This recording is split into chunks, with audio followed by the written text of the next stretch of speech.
High court যে রায় দিয়েছিলেন এর বিরুদ্ধে রাষ্ট্রপক্ষ মিসসেলেনিয়াস পিটিশন দায়ের করেছেন স্টে চেয়ে হাইকোর্ট ডিভিশনের অবজারভেশন এবং ডাইরেকশনগুলোকে স্টে চেয়ে উভয় পক্ষকে শুনানি করেছেন মাননীয় আদালত। মাননীয় জাজ ইন চেম্বার উভয় পক্ষকে শুনানি করে এই হাইকোর্ট বিভাগের যে ডাইরেকশনস অবজারভেশনস এর কার্যকারিতা আগামী 25শে আগস্ট পর্যন্ত স্থগিত করেছেন এবং এরই মধ্যে রাষ্ট্রপক্ষকে নির্দেশনা দিয়েছেন তারা যেন regular leave petition CP file করেন, হাইকোর্টের জাজমেন্ট অবটেইন করার পর যেন সিপি ফাইল করেন সেই ডাইরেকশন দিয়েছে। আপনাদের করণীয় বিরোধিতা কি ছিল? আমার মূল বিরোধিতা ছিল যে হাইকোর্ট ডিভিশন ইমিডিয়েট কোনো অর্ডার দেয় নাই, কোনো কিছু করো বা করো না এই মর্মে কোনো নির্দেশনা দেয়নি।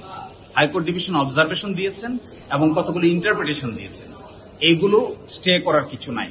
যদি রাষ্ট্রের সরকারের কোন জায়গায় প্রশাসনিক কোনো অসুবিধা হয়ে থাকে তাহলে অনারেবল জাজ ইন চেম্বার স্ট্যাটাসকো দিতে পারেন এবং যেন কোথাও প্রশাসনিকভাবে কোনো অসুবিধা তৈরি না হয়, সৃষ্টি না হয়। কারণ মাননীয় অ্যাটর্নি জেনারেল বলছিলেন যে এই রায়ের পরে জেলগুলোতে অনেক প্রতিবাদ শুরু হয়ে গেছে, অনেকেই অনেক দাবি জানাচ্ছেন, অনেকেই অনেক অসুবিধার সম্মুখীন হচ্ছেন জেল কর্তৃপক্ষ।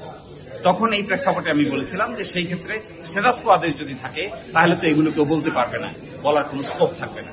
কিন্তু সর্বসাকুল্যে অ্যাটর্নি জেনারেল তো বলছেন যে আপনি যখন একটা বিরোধিতা করতে এসেছেন এটা আপনার একটা উদ্দেশ্য আছে।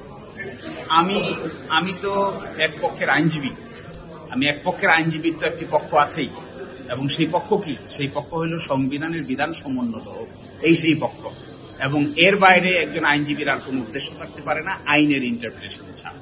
এবং সেই ক্ষেত্রে যদি রাষ্ট্রের, আমি বলেছি যদি সরকারের বা রাষ্ট্রের প্রশাসনিক প্রক্রিয়ায় কোনো ডিস্টারবেন্স হয়ে থাকে অনারেবল জাজ in chamber can maintain status co without granting any stay order.